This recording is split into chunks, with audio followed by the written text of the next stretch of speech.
Good evening, I'm Elizabeth Vargas. And I'm David Muir. Right here tonight, viewers desperate for our help in finding lost loved ones. Nearly 1,000 requests so far coming into us on email and on social media. So we have assembled a crack team to take on their cases using computer work, legwork, and hardcore science. But tonight, something new and undefinable. Gut intuition. Is there something to it? Decide for yourself as we start with my trip to that Texas church and the search for the mother who left her baby in a manger.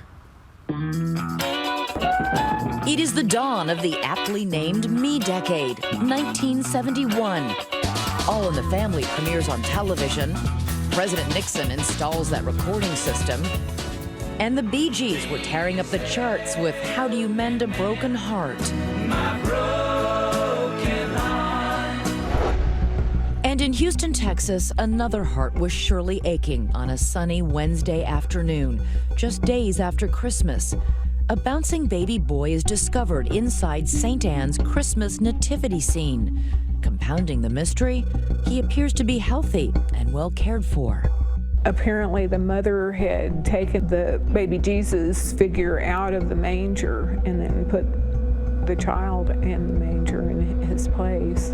Two prayerful parishioners find him, but it falls to Catherine Allen, a 23-year-old rookie with the Houston Children's Protective Service, to rescue the baby in the manger. I laid him on my shoulder, and he was quiet. At Christmas in a nativity scene. Exactly. What could be more dramatic?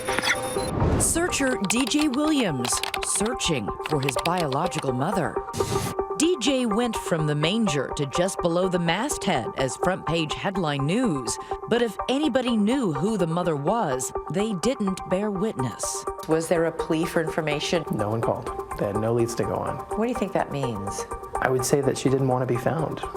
DJ would eventually be adopted and grow up in a rural Houston suburb with a loving mother, father, and older brother. But he would never stop wondering about his humble beginnings.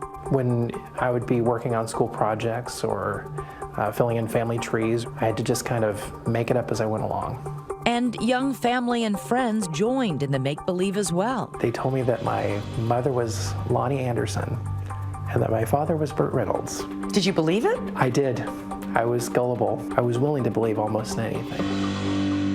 Today, DJ is a manager at a Starbucks inside a grocery store in Baltimore, Maryland. He lives with his partner, Mike, and their 6-year-old camera-shy son, Zephyr.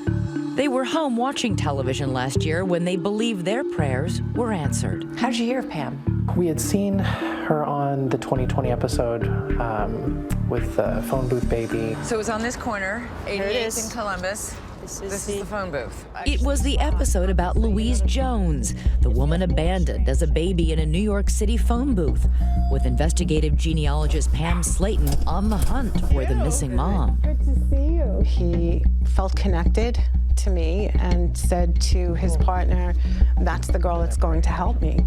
Pam is constantly contacted for help, and she only works on cases she thinks she can solve.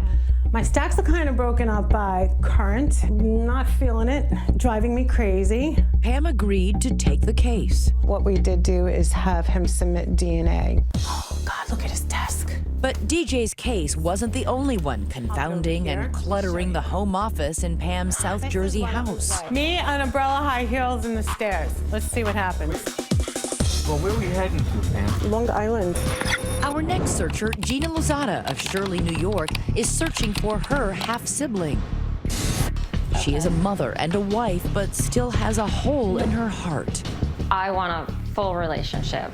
I will get it somehow, I'm determined. Gina grew up as an only child on the East End of Long Island, New York, with her mother and father.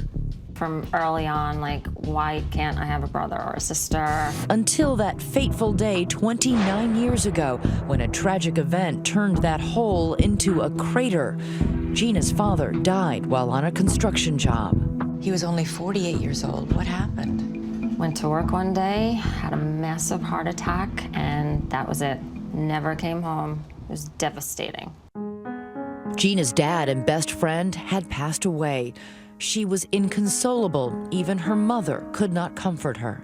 I can't believe I have to go through this alone. You know, if I had a brother or a sister, we could kind of deal with it together, but this And then a bombshell. And she was like, I have to tell you something. She's like, there's two of you. What? She goes, you're not alone. It turns out Gina's father had a child with another woman before he married Gina's mom.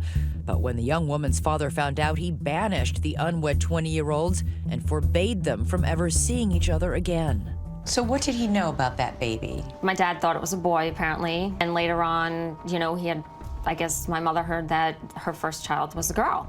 So for about 15 years, I searched for a girl. And she said, you know, I don't know if I have a brother or a sister. I'm not really sure what name this person was born under, and I'm not really sure where.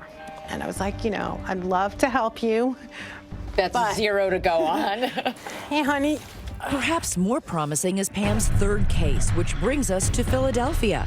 Not Pennsylvania, Philadelphia, Mississippi. Home to Brandy's Blues and mouth-watering barbecue. Wow, that is beautiful. We ain't in New Jersey no more. Meet the searcher in case number 3. Amanda Holderness, who is searching for her dad, her biological father that she has never known. Where am I? Hi, honey. How are you? I've always wanted to be a daddy's girl. Amanda's mother told her she was not married when she got pregnant, and when she told the man, he left. The absence really hit home in one of the most important moments of Amanda's life, her wedding day. I've always seen, ladies walk down the aisle with their father, and I never got it. Amanda finally confronts her mother, and she finally tells her the name of the man she thinks is her father. Amanda gives that information to Pam Slayton.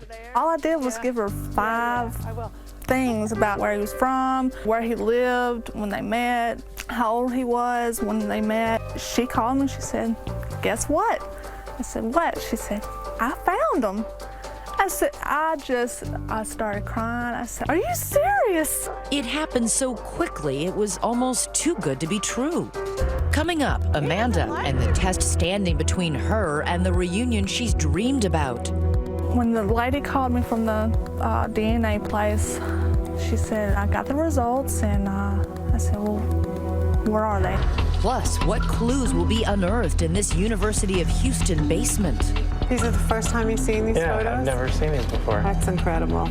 Will they help crack the curious case of the mystery of the manger baby?